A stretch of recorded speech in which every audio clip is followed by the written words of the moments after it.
eto na yung bawi ni Paps. Tara, panoorin natin kung makakabawi nga ba siya. Bali, ito nga pala yung kanyang pang second try. So, tingnan natin, no. Yung handling niya rito magabago. So, ayan, napatukod na agad siya ron. So, dito naman, tingnan natin. Oops, yun lang. Yun lang, Paps. Ayan. Medyo bad sign yan.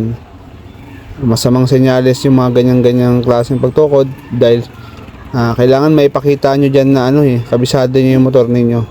So, doon medyo minus point. So, dito naman tayo sa figure of 8. Tingnan natin. Ayan. Medyo madalas talaga, no? So, ayan. Mukhang, tingin ko, doon pa lang sa mga unang ginawa niya, retake na. Retake talaga. So, nakakalungkot. So, dito sa 1, 2, 3, 4. Tingnan natin kung makakabawi siya rito.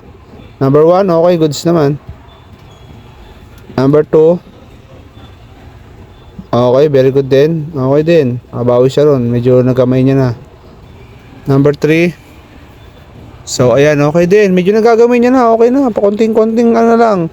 Kunting lang to. Adjustment na lang nito ni Paps. Baka kinakabahan lang to si Paps eh. So, ayan. Okay lang. Goods lang yung ganun. Okay lang yun. So, ito konting adjustment lang kailangan nito ni Paps pa. Medyo konting practice pa siguro to para makabawi to si Paps. So, ayan, no. So, sa tingin niyo mga Paps, pasado na ba siya?